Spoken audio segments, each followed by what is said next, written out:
Feliz sábado tengan todos, muy gozosos de estar una vez más en el segmento Jesús y la verdad presente.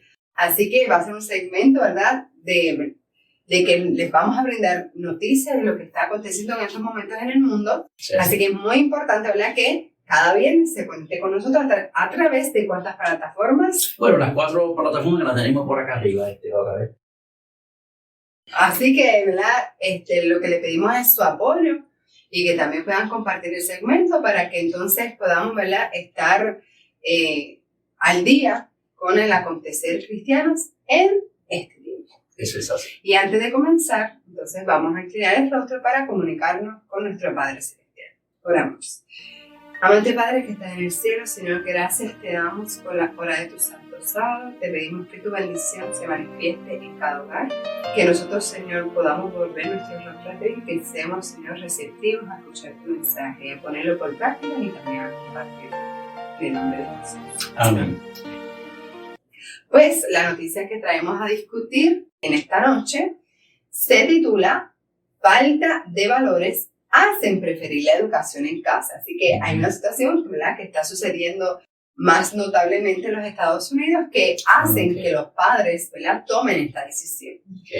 En la actualidad, se dice que el porcentaje de estudiantes que reciben educación en el hogar en Texas oscila entre el 8 y el 10%, pero cuando tal vez nosotros pensamos en ese porcentaje, no sabemos que ese es el equivalente, es 500,000 y 620,000 alumnos, lo que han decidido en estos últimos años estudiar en casa.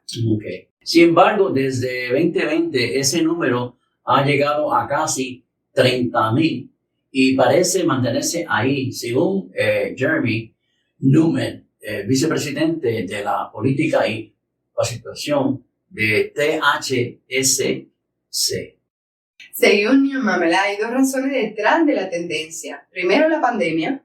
Sí, eso fue lo primero. Y segundo, la estabilidad de la educación en casa. Así que esos fueron los dos motivos porque los padres dijeron, no, vamos entonces a retirar los niños del sistema y entonces darle lo que es la educación. Eso también pasó aquí en Puerto Rico. Sí. Muchos de los padres se decidieron de presentar lo que se llama homeschooling. Y tuvimos un tiempo así en esa época desde la pandemia, por lo menos los primeros 2 años. Sí. Estuvieron haciendo eso aquí. La noticia sigue diciendo que los padres mencionan 3 factores principales para justificar su decisión de sacar a sus hijos del sistema escolar público. Fíjate, pues dice el número 1, preocupación por la seguridad en las escuelas.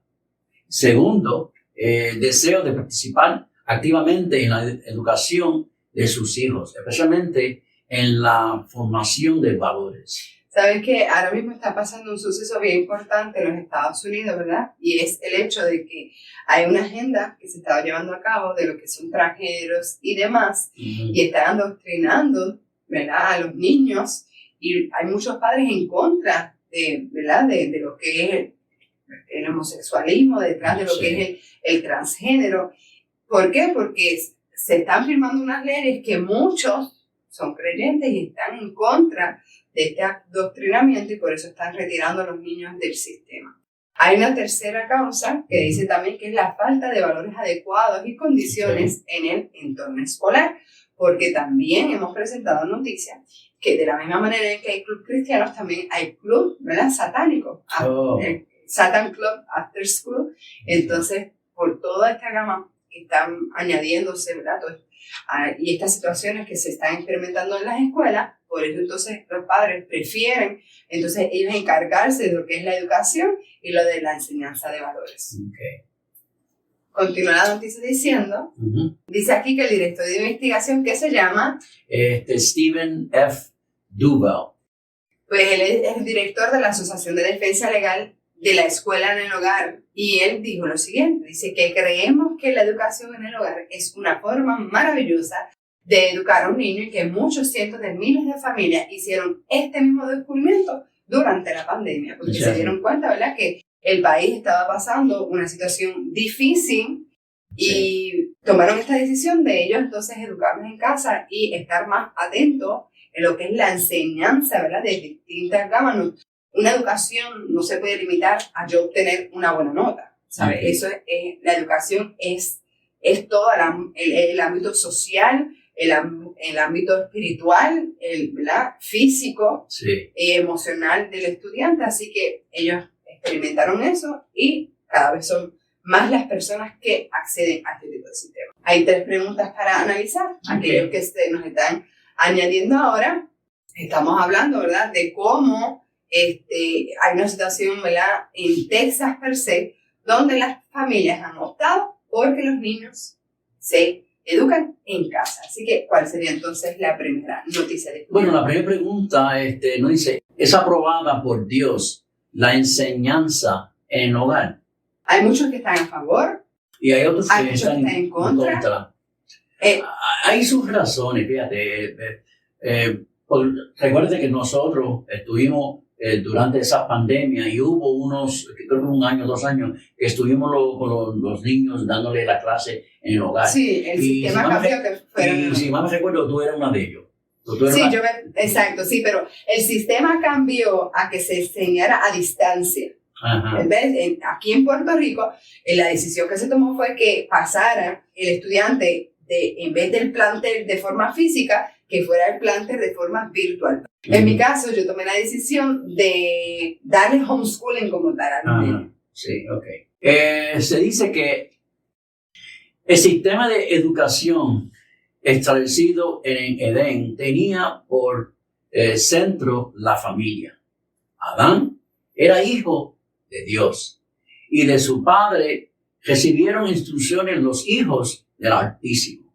Su escuela era en el más exacto sentido la palabra, una escuela de familia. Así que podemos ver en esta cita que sí Dios aprueba la enseñanza en casa. Ahora mismo cuando nosotros estudiamos la Biblia, inclusive la misma educación que recibió Jesús aquí en la tierra y muchos ¿verdad?, de los patriarcas, era la escuela de familia. De familia, se enseñaba en la casa los valores y todo lo demás, y cuando entonces el niño cumplía cierta edad, entonces que se le permitía entonces ir a la sinagoga y escuchar y ser partícipe de las lecturas que se daban allí. Sí. Así que es importante entender que la educación comienza en un lugar. Tristemente vemos situaciones que llegan estudiantes a las distintas instituciones y carecen de lo que son principios, lo que son valores, porque ha habido un relevo de responsabilidad. En vez de hacerlo en la casa, pues entonces se deja para que eso se le enseñe en las escuelas, y eso no puede ser así. La responsabilidad de nuestros hijos le compete a cada padre. Velar porque esa criatura que nos fue concedida por el cielo pueda obtener el carácter que Dios, ¿verdad?, nos ha enseñado a través de su ejemplo. Hay otra pregunta que podemos analizar. ¿Por qué se han entonces perdido los valores? ¿Por qué se han perdido los valores al punto de que más personas se están añadiendo a este sistema de enseñar en la casa? Vamos a ver entonces qué dice la siguiente cita, que la encontramos en un hogar cristiano. Dice así: se me ha presentado un horrible cuadro de la condición del mundo. La inmoralidad cunde por doquier. La disolución es el pecado característico de esta era. Nunca alzó el vicio su deforme cabeza con tanta osadía como ahora. La gente parece aturdida y los amantes de la virtud y de la verdad bondad casi se desalientan por esta osadía. Fuerza y predominio del vicio. La iniquidad prevaleciente no es del dominio exclusivo del incrédulo y burlador. Ahora mismo, Trinidad, con esta cita, me hace pensar que yo tal vez pueda conocer la verdad, pero no necesariamente practicarla. Y cuando nosotros nos salimos del camino del Señor, ¿qué pasa con nuestras acciones? Pues cada vez perdemos este celo, y esto no tan solo lo hacemos de nuestra persona, sino que ese mismo comportamiento se les enseña a nuestros hijos y a la sociedad que nos rodea. Sí. Así que, ¿por qué se han perdido los valores? Sencillamente porque nos hemos alejado de Dios. ¿Ves? Cuando tú estás conectado con Jesús, ¿qué pasa con nuestro carácter? Exacto. ¿Verdad? Está en concordancia con la palabra del Señor. Sí. Hay una preguntita cuando hace que ¿cómo debemos prepararnos? Fíjate, ¿cómo debemos prepararnos? Satanás está reuniendo sus huestes. ¿Estamos nosotros individualmente preparados para el terrible conflicto que tenemos en puertas. Es una pregunta. ¿Estamos preparados o preparando a nuestros hijos para la gran crisis? Esa es otra pregunta. ¿Nos estamos preparando a nosotros mismos y a nuestra familia para comprender la posición de nuestro adversario y sus modos de guerrear? ¿Están nuestros hijos adquiriendo hábitos de decisión al fin de ser firme, inquebrantable en todo lo que se refiere a los principios y al deber? Bueno, ruego a Dios que todos podamos comprender las señales de los tiempos y prepararnos a nosotros mismos, a nuestros hijos, para que el tiempo de conflicto, Dios sea nuestro refugio y defensa. Mira, tú, cuando estaba, ¿verdad?, mencionando la cita, estaba leyendo que primero las preguntas eran para el individuo. Uh-huh. Después las preguntas eran para los hijos del individuo. Uh-huh. Y después para su familia. Para la familia, esa es la pregunta aquí. ¿Ves? Ahora Son preguntas sí, que para nosotros, ¿qué es lo que estamos haciendo nosotros? Entonces, todo esto tiene que ver, todas las preguntas que estabas leyendo, todo tenía que ver interrelacionado con los valores y principios. Ahora mismo estamos nosotros entendiendo quién es nuestro adversario, lo que nosotros necesitamos para mantenernos en pie en esta lucha. Es una lucha espiritual, ¿verdad? Y debemos entender que hay que trabajar en nosotros mismos, pero también hay que trabajar con nuestros hijos y seguir trabajando con nuestras familias. O sea que no es fácil, Jorge, porque recuérdate que es que hay tanta atracción, o sea, en el mundo que vamos a decir, nosotros mismos los padres, pues estamos ocupados haciendo otras cosas y dejamos los hijos, pues, también vamos a decir, a su suerte, ¿no? Y por eso tenemos todo este tipo de cosas y el enemigo se aprovecha. ¿Ves? Aprovecha con los hijos, aprovecha con los padres. Bueno, el tiempo nos quita el tiempo. Y no tan solo eso, sino que a veces como que lo que yo estaba mencionando ahorita, se releva la responsabilidad, muchas veces hasta la misma tecnología. A eso. Tengo que hacer tal cosa, pues mientras tanto, ok, ve tal programa, o tal muñequito, o conéctate a la tablet, vengo ahora. ¿Sabe?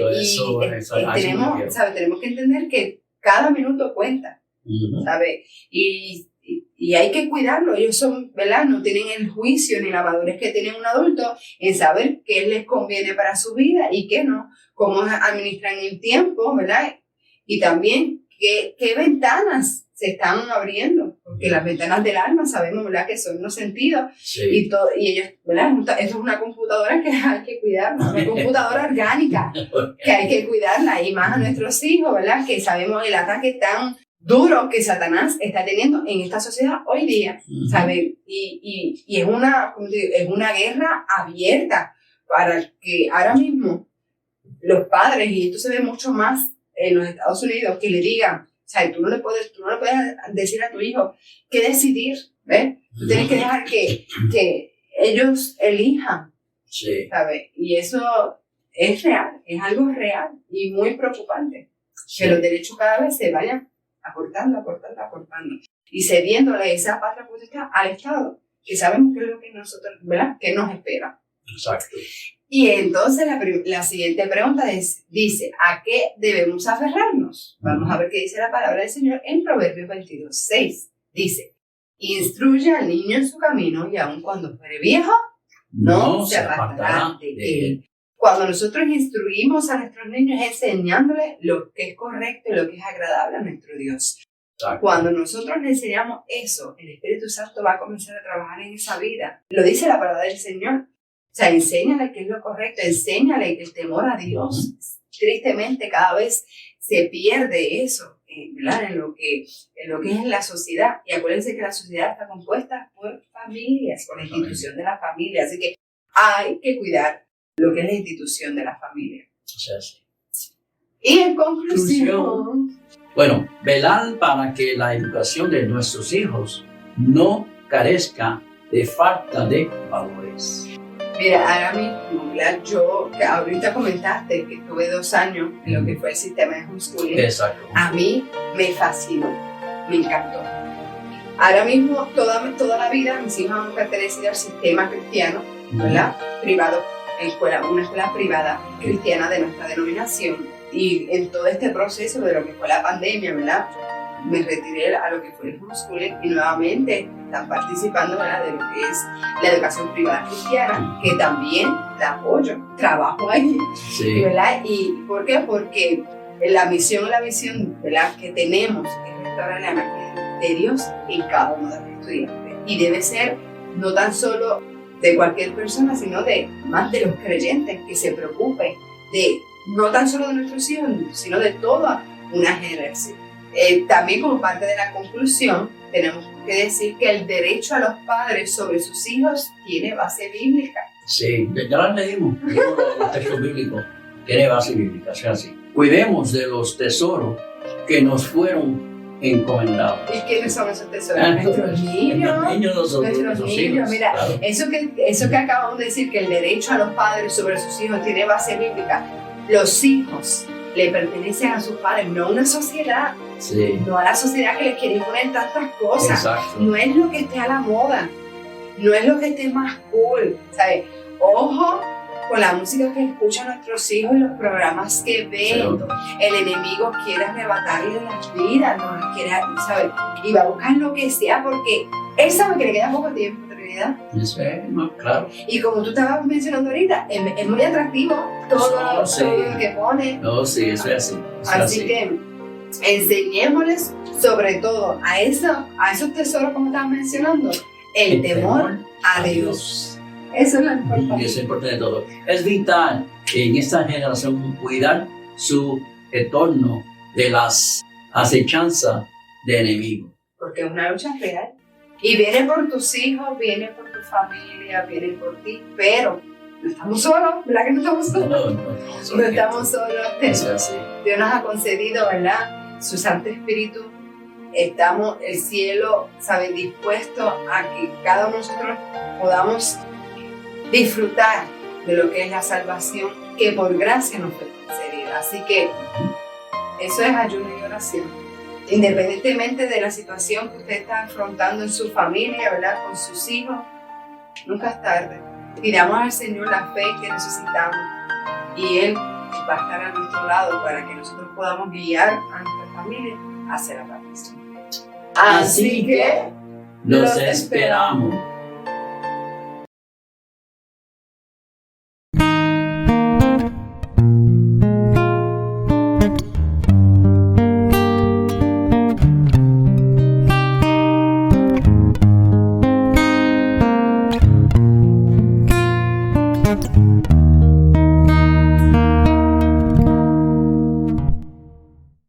Gracias, Señor, por las pruebas que el mundo da, que por ellas yo creceré, pues mía eres tú.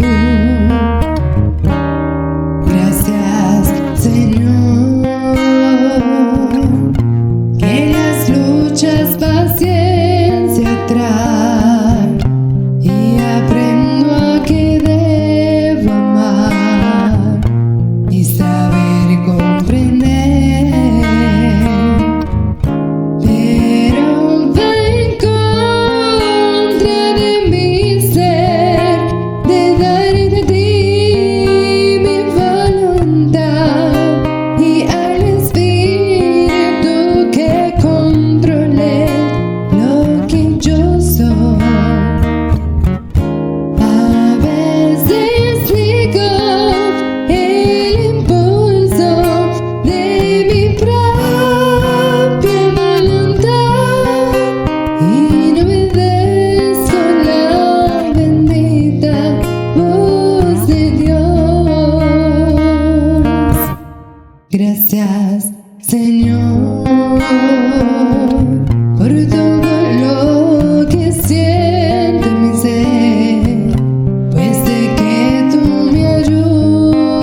Saludos hermanos y amigos, les hablas una vez más con ustedes, su amigo Junior Trinidad. Continuando con nuestra serie Eventos de los Últimos Días, lección número 5, cual lleva por título La vida devocional de el remanente. Una doble vida. En la lectura que tenemos para este día se encuentra en Malaquías 4, 5 y 6. Pues dice, he aquí, yo os envío a Elías el profeta, antes que venga el día de Jehová, grande y terrible. Él convertirá el corazón de los padres a los hijos, y el corazón de los hijos a los padres. En esta época, precisamente antes de la segunda venida de Cristo, que viene de las nubes del cielo, debe hacerse una obra como la que hizo Juan el Bautista. Dios necesita a hombres que preparen un pueblo que se mantenga firme en el gran día del Señor. Ahora nos dice, porque este es aquel del cual fue dicho por el profeta Elías, que dijo, voz de uno que clama en el desierto, para el camino del Señor, endereza su senda. Mateo 3, 4, nos dice, y tenía Juan su vestido de pelos de camello y una cinta de cuero alrededor de sus lomos, y su comida era langosta y miel silvestre. La Biblia nos dice la vida sencillez que llevaba Juan el Bautista. El vestido y su alimentación era bien sencilla. El fin de dar un mensaje como el que dio Juan, debemos tener una experiencia espiritual como la suya. La misma obra debe efectuarse en nosotros. Debemos contemplar a Dios y a contemplarlo perdemos de vista el yo. En esta parte del tema, al hacer una comparación entre lo que hizo Juan el Bautista, quien preparó el camino para la llegada de Jesús, lo tendrá que hacer el remanente. Sí, el remanente. Preparar el camino para la segunda venida de Cristo en las nubes del cielo.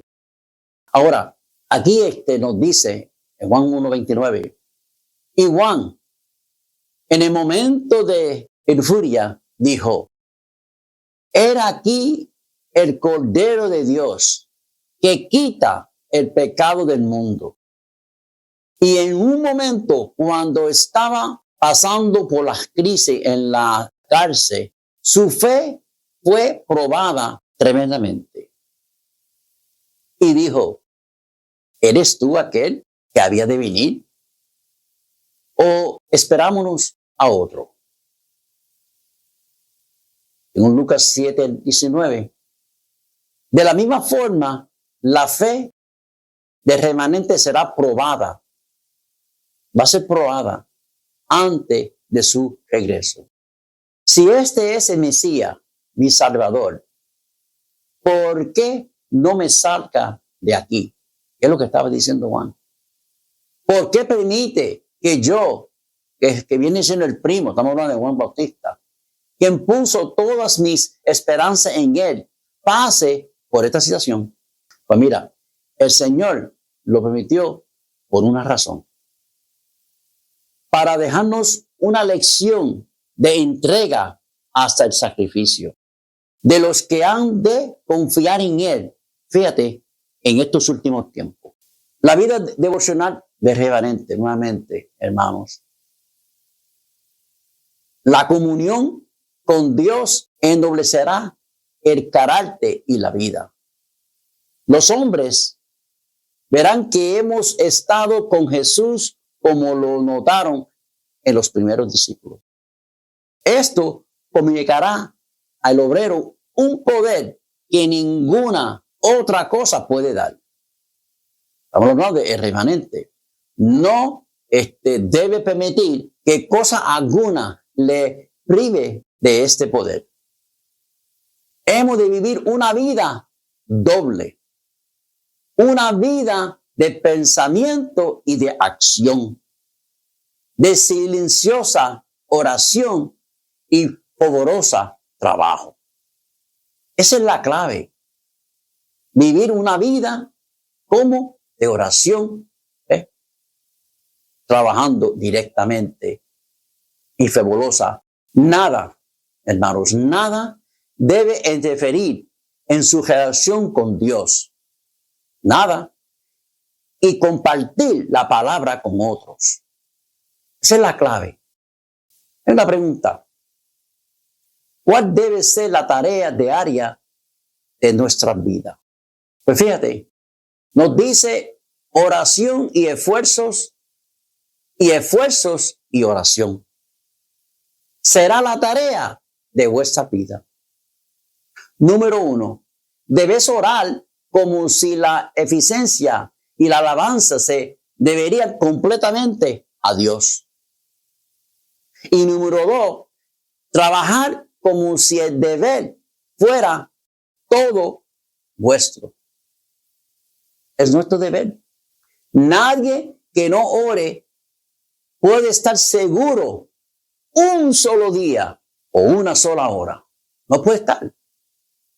Ahora, el que no hace nada más que orar, esa es otra, pronto dejará de serlo. O sea que eso va en combinación, la oración y el trabajo. Porque uno puede orar, no hay problema con eso, pero también tiene que actuar.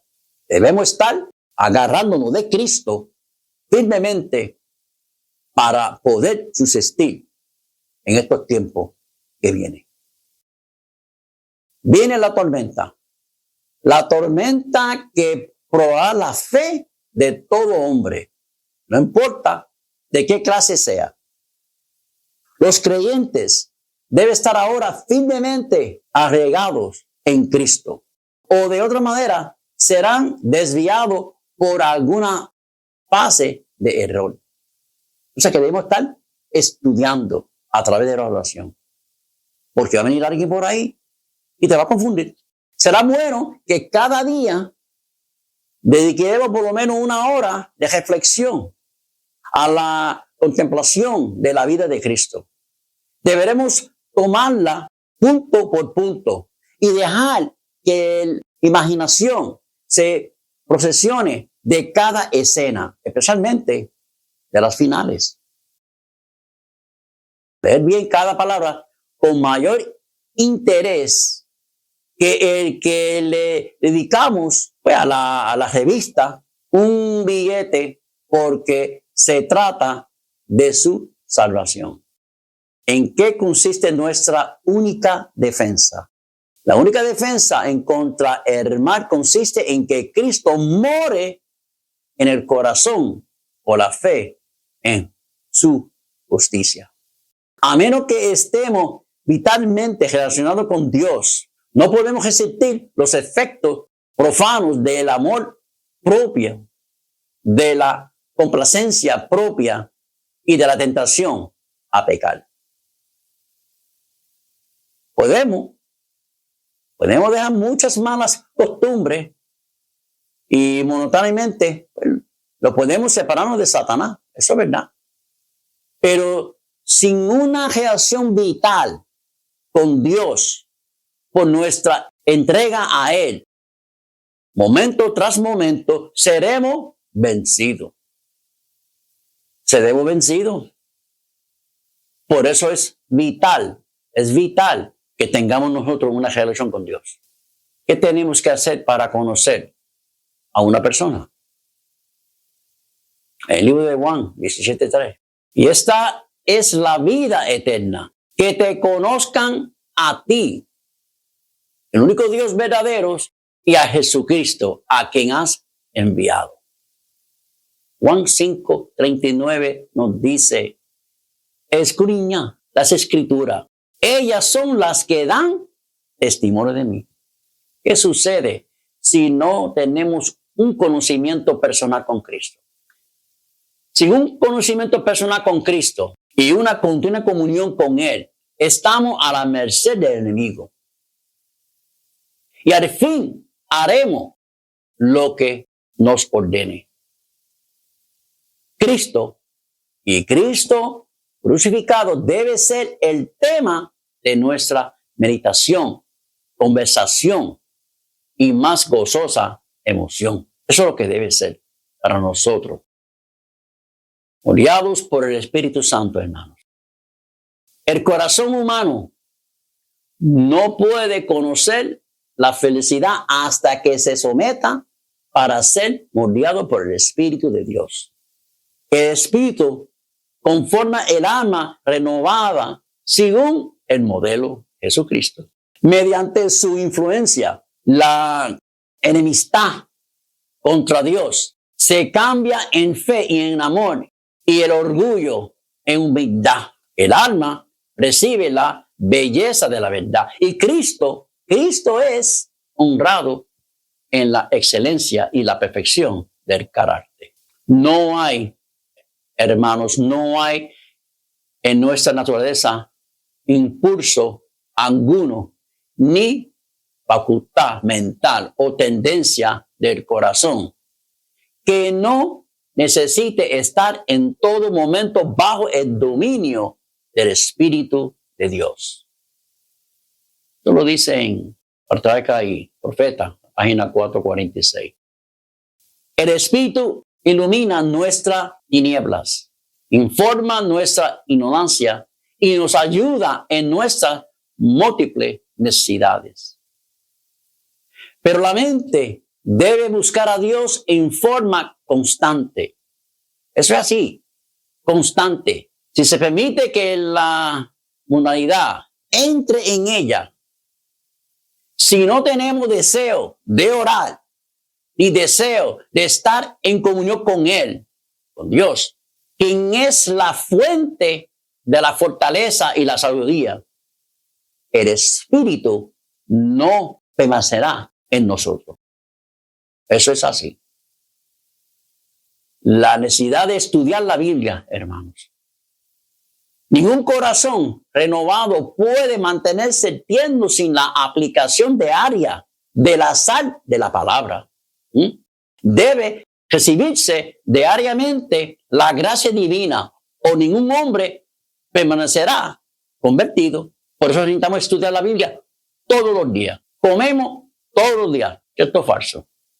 Algunos comen desayuno, almuerzo, cena, pero comemos todos los días, por lo menos comemos algo. Lamentablemente tenemos que comer para poder seguir existiendo y viviendo. Pero si no come, no importa quién sea, no va a vivir. Se muere. Vuestra fe fundada en la palabra de Dios, así firmemente de testimonio vivo de la verdad. Tiene fe en Cristo como Salvador personal. Él ha sido y siempre será nuestra roca, la roca de los siglos. Los cristianos deben prepararse para lo que pronto ha de estrellar sobre el mundo como sorpresa abrumadora. Y debe hacerlo estudiando diligentemente la palabra de Dios, esforzándose por conformar su vida con sus preceptos, con los mandamientos.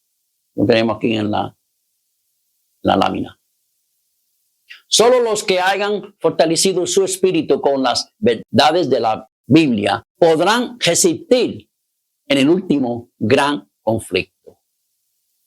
Solo los que hayan estudiado diligentemente la Escritura y hayan recibido el amor de la verdad en sus corazones serán protegidos de los poderosos engaños que cautivarán al mundo. Mira, nosotros, nuestros hermanos, necesitan comprender los oráculos de Dios. Necesita tener un conocimiento sistemático de los principios de la verdad revelada, que los preparará para sobrellevar a aquellos que están por sobrevenir en la tierra. Él emprenderá que serán llevados de aquí para allá por todo viento de doctrina. Porque eso es lo que va a pasar. El deber de nosotros de estudiar. Una forma, pues, memorizar la escritura. Memorizar la escritura. Varias veces por día deberán consagrarse momentos preciosos, áureos, a la oración y el estudio de la escritura. Aunque solo fuese para memorizar un texto al fin de que la vida espiritual pueda existir en el alma. La preciosa palabra de Dios es la norma para los jóvenes que desean ser fieles al Rey del cielo. Ellos deben estudiar las escrituras. Debe aprender de memorizar un texto tras otro y adquirir un conocimiento de lo que el Señor ha dicho. Levantar un muro de pasaje de las escrituras a vuestro alrededor y veréis que el mundo no puede derribarlo. Memorizar la escritura y luego lanzar sobre Satanás un escrito está. Ahí está la clave. Un escrito está. Cuando venga con sus tentaciones. Mira, así fue como nuestro Señor afrontó y resistió las tentaciones de Satanás. Ustedes conocen eso.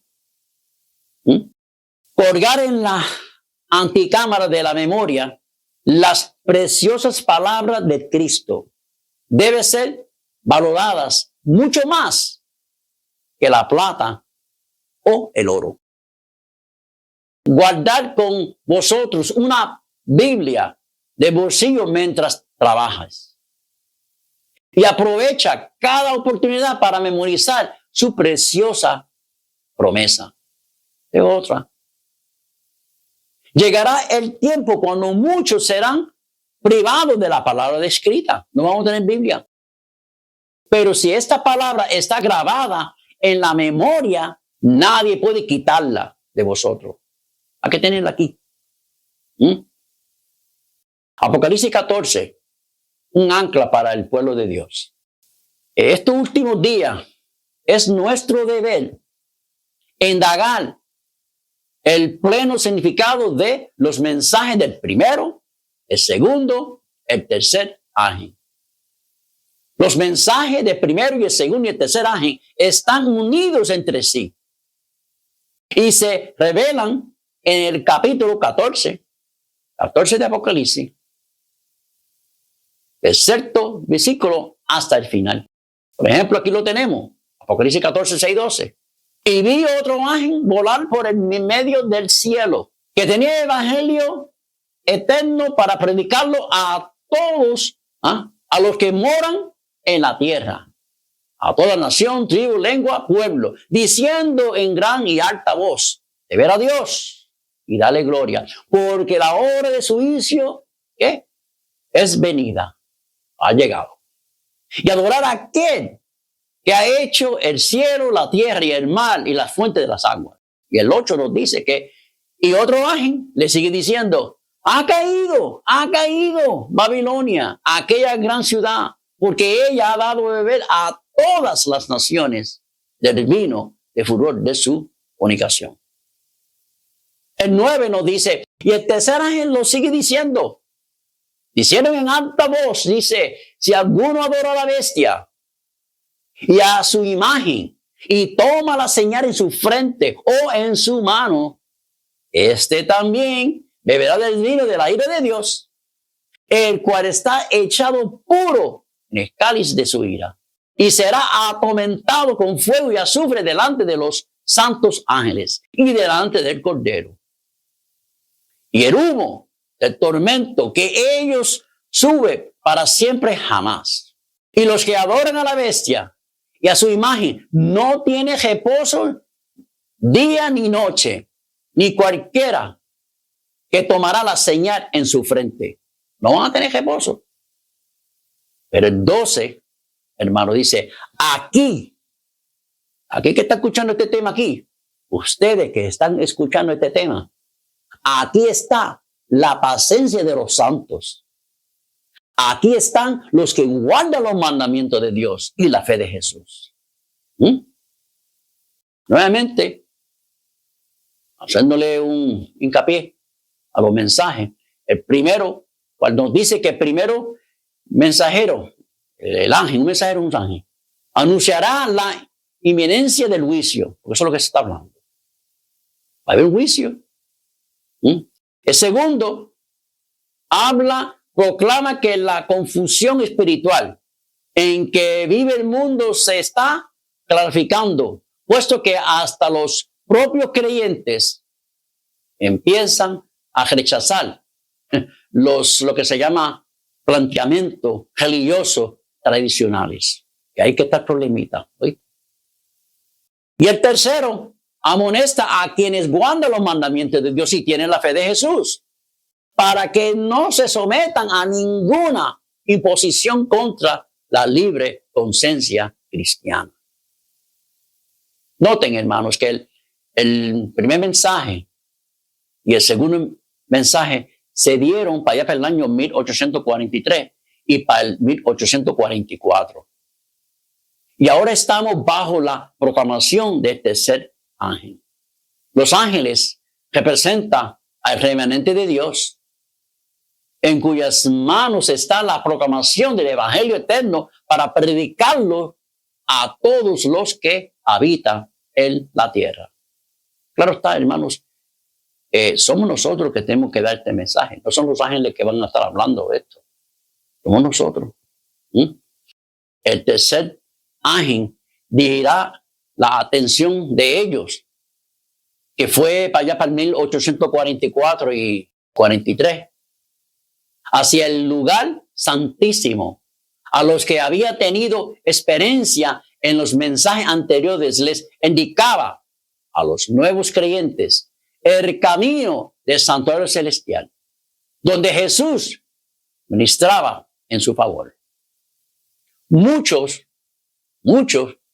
recibieron el perfecto eslabonamiento de verdades en los mensajes angélicos y aceptándolos gozosamente unos tras otros, siguieron al Señor por la fe en el santuario celestial.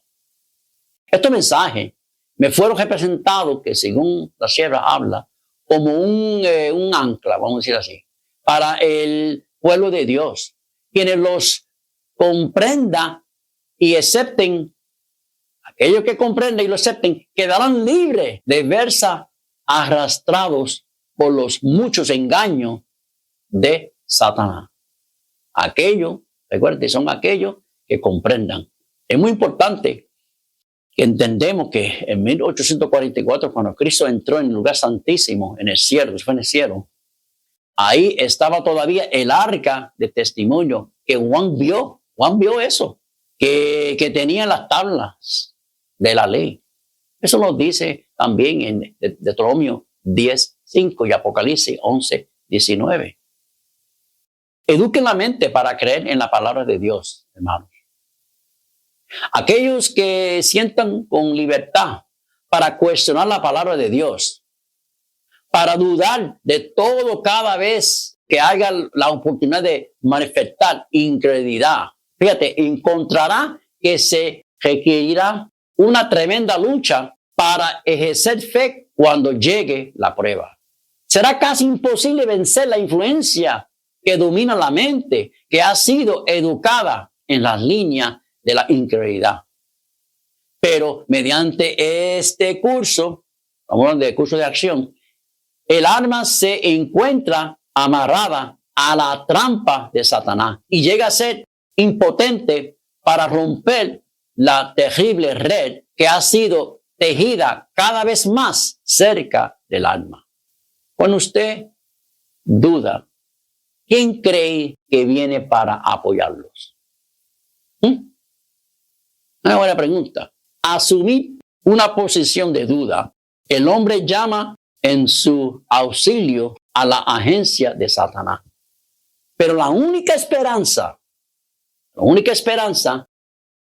a quien que ha sido educado en la línea de la incredulidad es caer totalmente impotente ante el Salvador y como un niño. Someter su voluntad y su camino a Cristo para que Él pueda sacarlo de las tinieblas y conducirlo a su maravillosa luz. Eso es así. El hombre no tiene poder para recobrarse de la trampa de Satanás. El que se educa en la línea de cuestionar, dudar y criticar, se fortalece en lo que se llama en la infidelidad. Preparación para la prueba futura. Con relación a esto, dijo Jesús, según Lucas 21, 12 hasta 18. Os echarán mano y os perseguirán y os entregarán a las sinagogas y a las cárceles. Y seréis llevado ante reyes y ante gobernadores por causa de mi nombre. Y esto os será ocasión para dar testimonio. Fíjate, pone en vuestros corazón no pensar antes como haber de responder en vuestra defensa. Porque yo, Cristo, Dios, yo os daré palabra y sabiduría. El Espíritu Santo no va a decir lo que tiene que decir. La cual no pondrá resistir ni contradecir todos los que se opongan. No vamos a estar solos, hermanos. El 16, mas seréis entregado aún por vuestros padres, hermanos, parientes y amigos, y matarán a algunos de vosotros. Eso es así. Y seré aborrecido de todos por causa de mi nombre. Pero ni un cabello de vuestra cabeza, ni un cabello perecerá. Amén. Noten, hermano, que esto se cumplió con los discípulos. ¿Sí? Pero se va a repetir antes de la segunda venida de Cristo en este mundo. Con aquellos que guardan los mandamientos de Dios y tienen la fe de Jesús. Según Apocalipsis 14, 12. La sierva del Señor amplía estas palabras. Fíjate lo que dice. Los siervos de Cristo no deben preparar un discurso especial para presentarlo cuando sea llevado ante las autoridades por causa de su fe. Su preparación ha de ser hecha día tras día, atesorando en el corazón las preciosas verdades de la palabra de Dios, alimentándose de las enseñanzas de Cristo y fortaleciendo su fe por medio de la oración. La clave está en la oración. Espíritu Santo. Entonces, cuando sea llevado ante los tribunales, el Espíritu Santo les hará recordar precisamente las verdades que alcanzarán los corazones de los que vinieron para hoy. ¿Qué hará Dios en ese momento? Dios les traerá arrepentimiento, fíjate, a la memoria y al conocimiento que estuvieron por medio de un dirigente escudriñamiento de las Escrituras, precisamente cuando lo necesiten. Cuando venga el tiempo de prueba, habrá hombres que, si bien están predicando ahora a otros a examinar sus creencias, hallará que hay muchas cosas de las cuales no pueden dar una razón satisfactoria. Hasta que no sea así probado, no conocerán su gran ignorancia. Mucha gente van a cambiar. En la iglesia son muchos los que se figuran comprender lo que creen y no se percatarán de su propia debilidad mientras no se levante una controversia. Cuando estén separados de los que sostienen la misma fe, y estén obligados a desatarse solo para explicar sus creencias, se sorprenderán a ver cuán confusas son sus ideas de los que había aceptado como verdad. Controlar la facultad moral, hermanos. La capacidad de dar razón de nuestra fe es una buena realización por sí la verdad. No va más hondo que esto. El alma nunca será salvada. El corazón debe ser purificado de toda contaminación moral. Pocos comprenden que es su deber ejercer control sobre sus pensamientos y razonamientos. Resulta difícil mantener a la mente disciplinada, fijada sobre temas provechosos, pero si no se emplea debidamente los pensamientos, la religión no puede florecer en el alma. La mente debe preocuparse de cosas sagradas y eternas. De lo contrario, encontrará gozo en pensamientos como superficiales y insignificantes. Deben disciplinarse tanto las facultades intelectuales como las morales.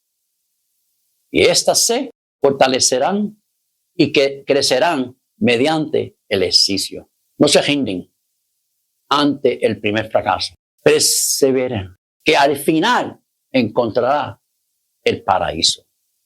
No se rindan. Necesitamos grandemente alentar y a cultivar pensamientos puros, castos.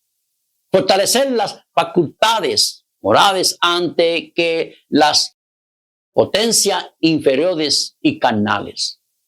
Dios nos ayuda a darnos cuenta de nuestros apetitos, autocomplacencia. Debemos educar la mente para caminar diariamente con el yugo de Jesús. ¿Qué ejemplo encontramos en Enoc? Y caminó Enoc con Dios después que engendrió a Matusalén. 300 años y engendró hijos y hijas, según Génesis 5:22. Y no caminó con Dios por 300 años antes de su traslación al cielo. Y él, estando del mundo, no era entonces más favorable para la perfección del carácter cristiano que se puede decir que hoy, que ahora. No era diferente. Educó su mente. Eso fue lo que hizo Enoc. Educó su mente y el corazón para sentir siempre que estaba en la presencia de Dios. Y cuando se encontraba en perplejidad, sus oraciones ascendían para que Dios lo guardase. Caminó pues, dice la Biblia, en el verso 24, no con Dios. Y se despareció porque le llevó Dios, se lo llevó. Dios se lo llevó. Y no rehusó escoger cualquier curso de acción que ofendiese a Dios. Continuamente mantuvo al Señor delante de sí. Su oración era: enséñame tu camino para que no pueda errar. ¿Qué es lo que tú deseas de mí? ¿Qué haré para honrarte, mi Dios? Así se mantuvo constantemente, eligiendo su camino y su curso de acción en armonía con los mandamientos de Dios. Y tenía perfecta seguridad y confianza en que su Padre Celestial pues lo iba a ayudar. Y no tenía un pensamiento ni una voluntad propia. Todo estaba sumergido a la voluntad de su Padre. Y no fue un representante de aquellos que estarán sobre la tierra cuando Cristo venga. O sea, nosotros como estamos aquí, estamos vivos para ese tiempo, que serán trasladados al cielo sin ver la muerte. Eso lo conocemos nosotros como los 144,000. Él no tuvo tentaciones, así como nosotros. Oh, sí. Estuvo rodeado por una sociedad que no fue más amiga de la justicia que lo que nos rodea a nosotros hoy en día. La atmósfera que respiraba estaba contaminada de pecado, corrupción. Eso es lo que hay hoy en día. Lo mismo. Sin embargo, vivió una vida de santidad. Y no se dejó contaminar por los pecados recientes de la época en que vivió. Pues de la misma manera podemos nosotros permanecer puros y incorruptos también, como lo hizo Enoch. Si él lo hizo, lo podemos hacer nosotros. Recordad las bendiciones pasadas de Dios, como ha preparado en todo paso de avance hasta nuestra condición presente. A repasar la historia pasada, puedo decir, alabado sea Dios. A ver lo que el Señor ha hecho. Me llenó de admiración y de confianza en Cristo como director. No tenemos nada que temer del futuro, hermanos, a menos que olvidemos la manera en que el Señor nos ha conducido y lo que nos ha enseñado en nuestra historia pasada. Un tiempo para seria reflexión. Alguna vez hubo un tiempo cuando una actitud de seria reflexión conviene a todo aquel que teme a Dios. Es ahora. Es ahora. Cuando es esencial la piedad personal. Debería nosotros plantearse la siguiente pregunta. Y mira la pregunta. Pregunta número 1. ¿Quién soy yo? ¿Y cuál es mi trabajo y mi misión en este tiempo? Número 2. ¿De qué lado estoy trabajando? ¿Del lado de Cristo o del enemigo? Que cada alma se humille ante Dios, porque seguramente ahora, hermanos, están viviendo en el gran día de expiación. Ahora mismo, los casos de muchos están siendo examinados ante Dios, porque deben dormir en sus tumbas por un corto tiempo. Para ese día, vuestra profesión de fe no es vuestra garantía, sino el estado de vuestro afecto. Hágase la siguiente pregunta. La pregunta: ¿está limpio de contaminación el templo de mi alma? ¿Están confesados mis pecados? ¿Y me estoy arrepintiendo de ellos ante Dios para que puedan ser borrados? ¿Me estimo a mí mismo demasiado livianamente? ¿Estoy dispuesto a hacer cualquier sacrificio por la excelencia de conocimiento de Jesucristo? Siento en todo momento que no me pertenezco, sino que soy la propiedad de Cristo, que mi servicio pertenece a Dios, de quien soy. Son preguntas. ¿Para qué estamos viviendo y trabajando? ¿Y cuál será el resultado de todo esto? Viviendo con referencia al día del juicio, me ha preguntado a ver a la gente en vuestras ciudades corriendo de un lado a otro con su negocio. Si alguna vez ha pensado en el día de Dios que está por sobrevenir, cada uno de nosotros debería estar viviendo con referencia al gran día que pronto nos sobrecogerá. Debemos estar en oración. Mientras que unos piensan, ¿es así?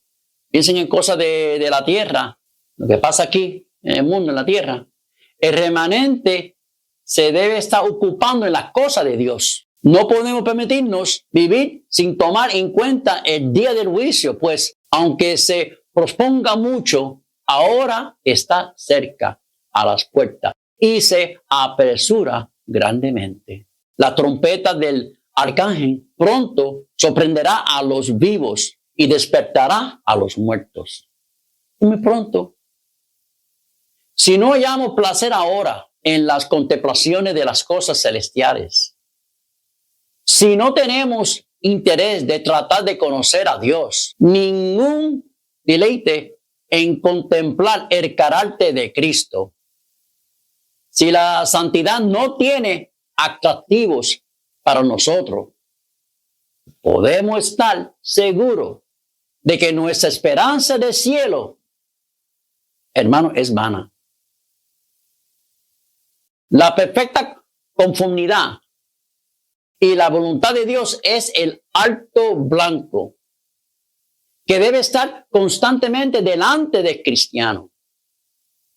Ese deleitará en hablar de Dios, de Jesús, de hogar, de felicidad y de pureza que Cristo ha preparado para los que le aman. La contemplación de estos temas, cuando el alma se regocija en las bienaventuradas declaraciones de Dios, es comparada por el apóstol al gozo de las virtudes del siglo venidero. Si estás en una correcta relación con Dios hoy día, estarás preparado en caso de que Cristo venga hoy. Eso es así. La preparación hay que hacerla hoy.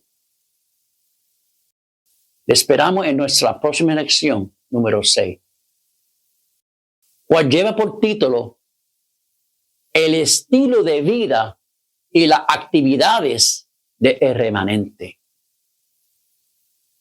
Oremos. Señor Padre eterno, en esta hora, gracias te damos, Dios, por cuidar de nosotros en estos días difíciles que estamos viviendo. Oh Dios eterno, permita que cada persona oyente que nos está escuchando, incluyendo este mismo servidor que está hablando, que pueda hacer las preparaciones que tú quieres que haga, Señor. Que aumente nuestra fe, que podamos nosotros, a través de la oración, poder tener un encuentro especial contigo, para que entonces, un momento no muy lejano, estemos preparados para poder pasar por este tiempo difícil que vamos a tener que pasar. Gracias, Señor, por estar con nosotros, Señor. Bendice a cada oyente, Señor, que se encuentra con nosotros semana por semana. Por Jesús, Señor, te lo pedimos. Amén. Amén. Hasta la próxima.